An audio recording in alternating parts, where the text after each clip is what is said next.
Welcome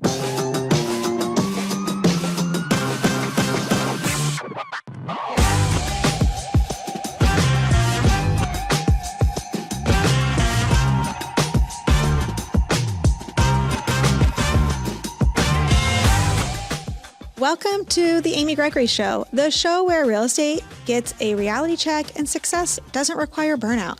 I'm Amy, your straight shooting, pep talk in your pocket host who took the real estate world by storm with zero cold calls, no door knocking, and a firm no thanks to working 50-hour weeks. 8 years ago, I jumped into real estate with both feet, 3 kids, and a baby on the way. In my rookie year, I broke every rule in the book, earning 6 figures working just 10 hours a week. The industry was shocked. I wasn't. Now, I lead a powerhouse team of over 500 female solo agents nationwide, host retreats, create online courses, and sit proudly in the top 10 of my brokerage with over 85,000 agents. My mission? To help women like you scale your business, trust your intuition, and redefine what success looks like on your terms. So if you're ready to play big, ditch the hustle culture, and build a business that fits your life, not the other way around, you're in the right place. Let's get into it.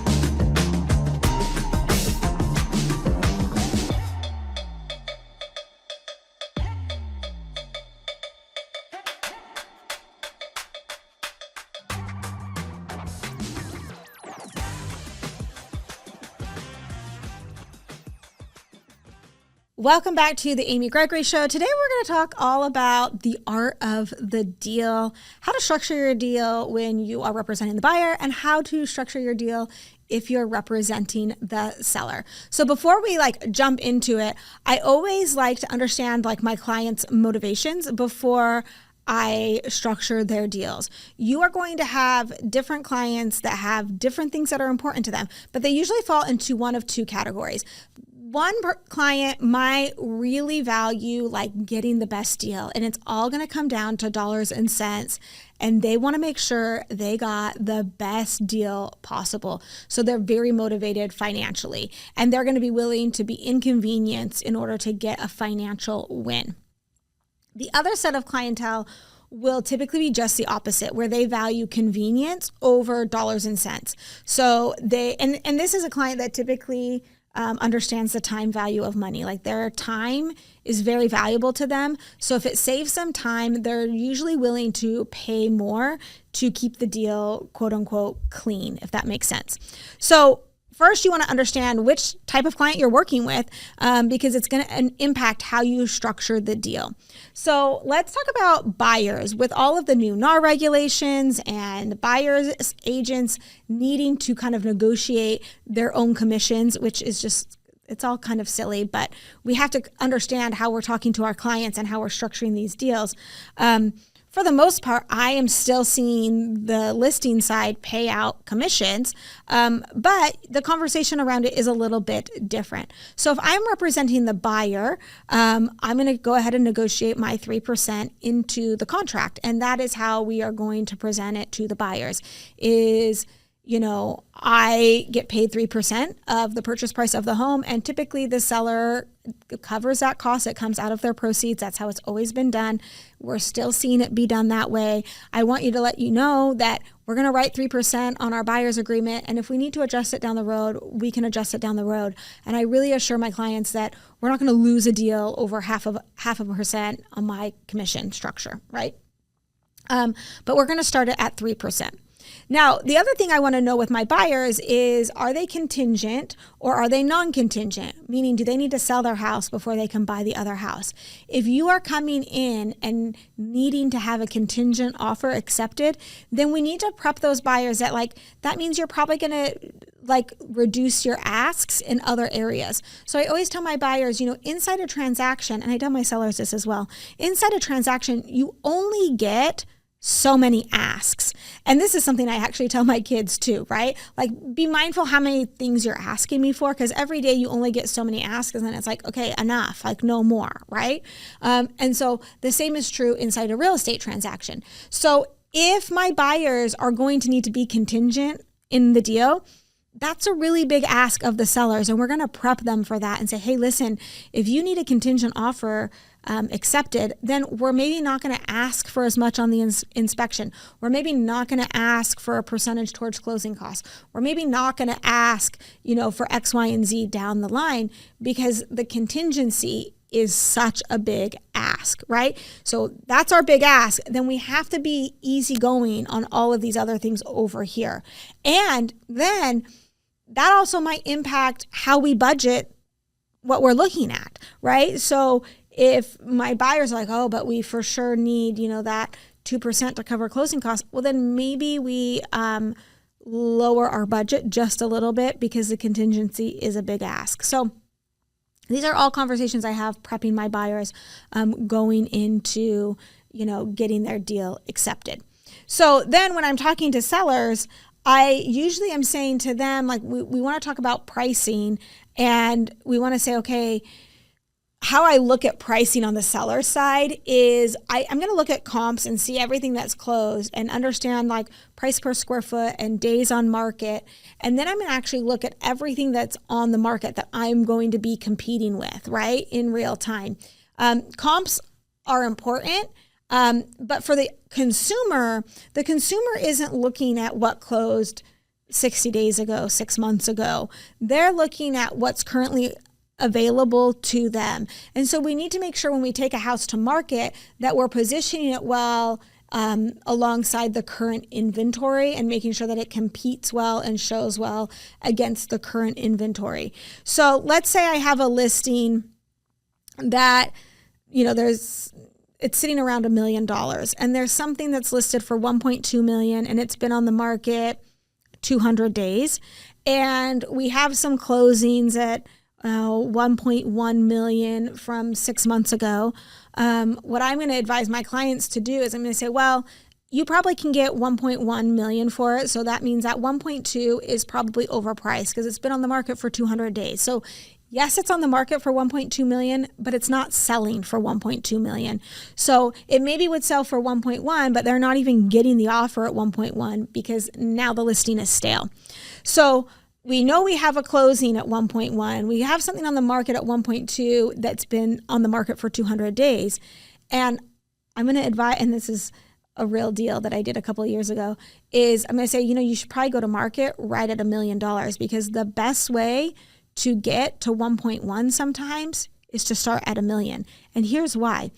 $1 million is where a lot of buyers cap their search at $1 million. And a lot of buyers then start their search at $1 million. Like someone might be looking from 800 to $1 million, and someone else might be looking from $1 million to 1.5 million, right? So this $1 million line is like, is a bottom and it's a ceiling at the same time. It's a floor and a ceiling, I should say. And so getting offers is just like a math equation, right? So for every X amount of showings, you should produce an offer. Right now, I'm seeing it about every 8 showings, I get an offer. So mathematically, I want to have, 16, 32. I start going in multiples of 8s. How can I get 48 people in, right? Let's see. How many, if I want 5 offers, what does that mean? I need to have 40 showings? Yeah. So if I want 5 offers on the house, I need to have 40 showings. So you say, okay, how do I get to 40 showings? If there's something on the market at 1.2 million, I know I have a closing over here at 1.1 million. If I put this at $1 million, I could get a bidding war and I can very easily get to 1.1 million, right? Because now I'm going to get all of those showings. And here's what you need to know about $1 million buyer. They will jump to 1.1 million very quickly. $100,000 is not too big of a leap for them to like up the price inside a bidding war. And here's why I love a multiple offer type bidding war situation is it makes the deal stronger for everyone, because the buyers know, oh, I'm not the only one that wanted the house. So they know that is market value, right? And then the sellers also know, like, okay, if something happens with the buyer, we have 4 other buyers we can go and talk to, right? So it really keeps the deal together much stronger. Now, when you have a bidding war, you only have so many asks inside the transaction. And so you want to be mindful of how much you're giving up on inspections, how much you're giving up on closing costs, where you're paying your agent inside of those deals, right? And as an agent, I think our goal should always be to create kind of these win-win situations. We want everyone to be happy inside of the deal. And there's a lot of different ways you can do that. And when we have clear communication with both buyers and sellers before writing the offer, it solves so many problems, right? So for sellers, I'm always walking them through like, okay, anticipate that during the inspection, you might give X amount of money towards the inspection. So that isn't a surprise to them. So often it's frustrating, not because that they have to do it. It's because they didn't know that they were going to have to give something on the inspection, right?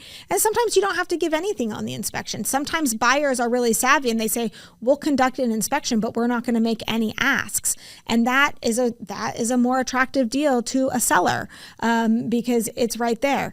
The other thing I always tell my sellers is be prepared to pay the buyer's agent 3%. Be prepared to structure that into the deal some way, shape, or form. They might come in and say, okay, we'll increase our purchase price to cover our agent being paid out of these proceeds. There's like a lot of different ways you can structure it. So I always tell my sellers, be prepared to pay 3%, but there's a really big but right here. I'm not leading with that. In my conversations with buyer's agents, I'm not saying, oh yeah, my seller is willing to give 3%. No, if the buyer's agent only asks for 2%, great, then I'm going to go ahead and keep that 1% on my seller's side. So we don't want to always be leading with that dialogue. As agents, I think sometimes we get so hung up on commissions on the front end and making sure, and it's like, get into the transaction, understand your clients, understand what their motivations are, and then start structuring deals that really, really make sense to them. And so once I have a seller squared away on pricing and understanding what the asks of them are going to be inside the contract, then we kind of talk through how we're going to get into a multiple offer situation.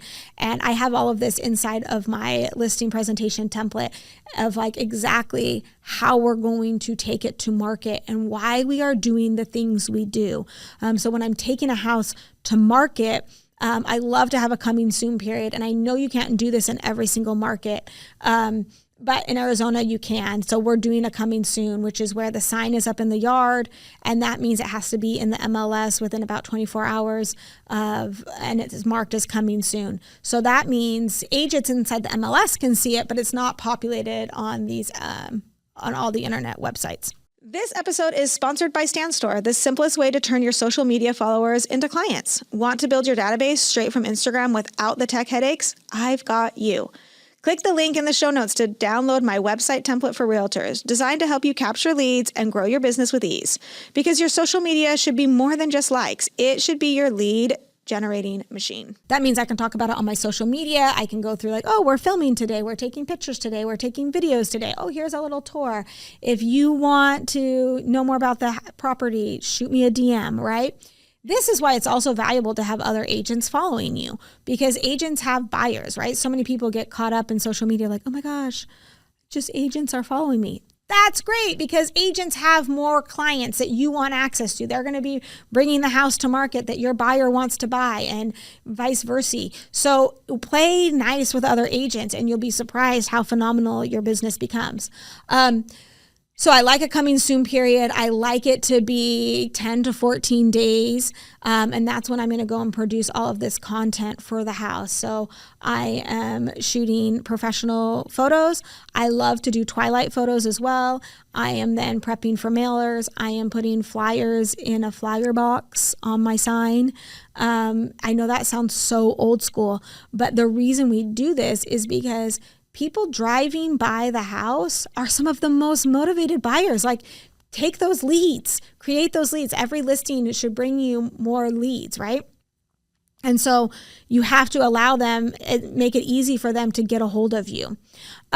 So we're going to do that. And then we're going to be talking about the open house that's happening and what day it's going on the market, and come join us for the open house.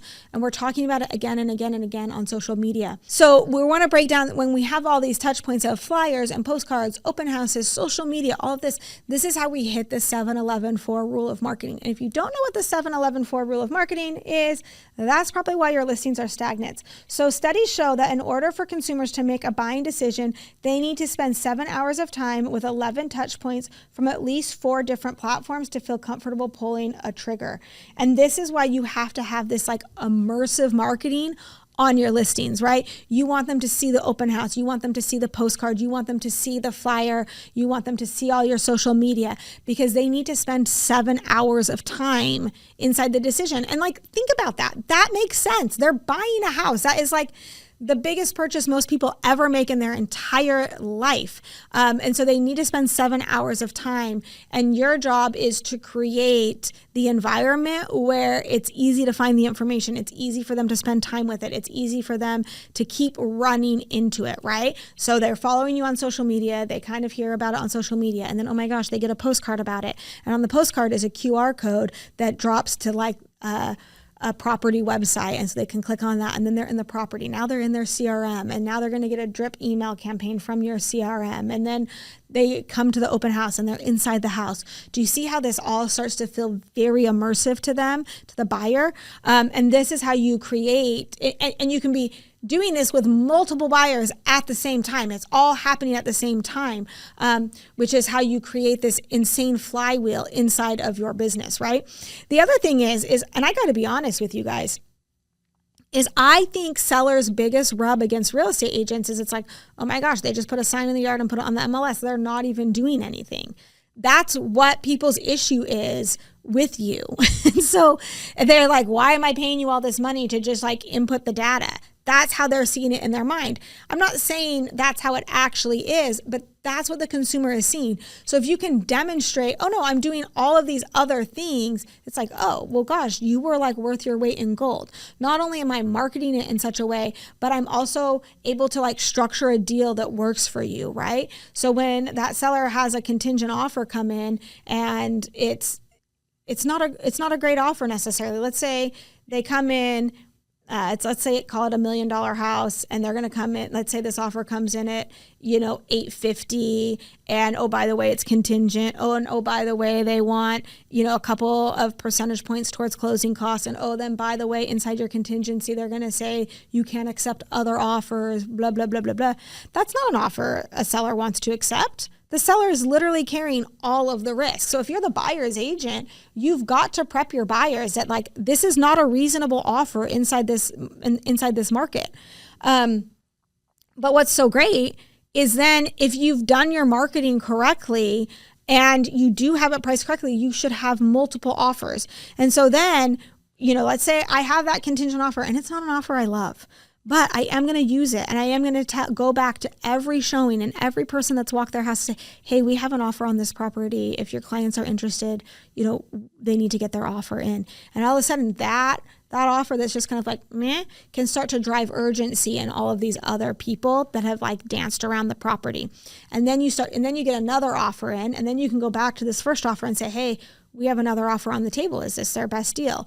Right? And you can, and then suddenly these offers start to stair step. And as you begin to do due diligence on each offer, the sellers tend to be settled on which offer makes the most sense for them. And sometimes it's not always the highest offer that makes the most sense for them. If I have an offer that comes in on $1 million house at, $900,000 and it's contingent, or not contingent, and maybe I have a offer at $950 that is contingent, I might accept that offer at $900 because it removes a lot of risk for my sellers. And so it just depends. And I think those are good conversations to have with buyers too. It's like, make sure, and this is something that I wish I could tell every buyer is they always are like, oh my gosh, I love this house. I love this house. I love this house. I want it. I want it. I want it. And then you say, okay, great, let's write an offer. And then they're like, okay, let's get the best deal possible. And you're like, I want you to get the best deal possible, but I also want you to get the house. And sometimes those two ideas are in conflict with each other. And so I often will tell my clients, my buyers, like, hey, if you want the house, you should probably act like you want the house. and that means you can't be super difficult all the time inside of the deal, because that makes the seller not want to work with you. And so, as emotional as it is for buyers, it's equally emotional for sellers. And so as a buyer's agent, my job is then to go in and try and flesh out what other offers on the table, how many showings are they actually having, you can go look on the internet and see how many views the house has had, how many times it's been saved, and you can kind of get an idea for like how many showings it's had. But I'm going to tell you something: if you go into a house with some buyers during an open house, you should take your buyers during the open house, because you want them to visually see how much activity is going on inside the house. And if no one else is at the open house, you might have a shot at going in at a lower price. But if that open house is jam-packed, then statistically the house is probably going to go for closer to ask, because it's bringing in all of this traffic. It's all just a math equation, and it's understanding the patterns and then being able to communicate that clearly to your buyers and sellers, right? So there's opportunities to get good deals, but you need to understand like what the risk is that you're running. And if you really want the house, then sometimes you have to act like it, and you have to pay for it, right? Like that's always like seems to be a surprise sometimes. But there's a lot of ways to structure a deal. I use my listing presentation with my sellers to really go through like, hey, these are the contingencies that can happen. These are ones we like. These are ones we want to try and avoid. If you need a listing presentation template, I will drop the link inside the show notes. But so much of this is over communicating with buyers and sellers like multiple times before the transaction, throughout the transaction, because this is a huge purchase for them. And as smart as they are, I have clients that are a gajillion times smarter than me and a gajillion times more accomplished than me, but they don't know the steps to buying and selling their own real estate. And so this is where you can come in and you can really shine and take something that's very emotional and stressful and make it really fun and enjoyable. And a lot of that is through how you communicate and disseminate the information. If you need a listing presentation or a buyer's presentation, I will drop the link in my show notes. Hopefully this has been helpful to you, and thanks for being here. We'll see you next time. Thanks for tuning in to The Amy Gregory Show. If today's episode gave you that I needed this feeling, go ahead and hit subscribe so you never miss a pep talk when you need it most. And hey, if you're ready to scale your business without the burnout, I've got you. Head over to @AmyGregory on Instagram to connect, grab free resources, or join my community of powerhouse women who are redefining real estate success. Until next time, trust your gut, take up space, and remember, you're just one bold move away from your next breakthrough.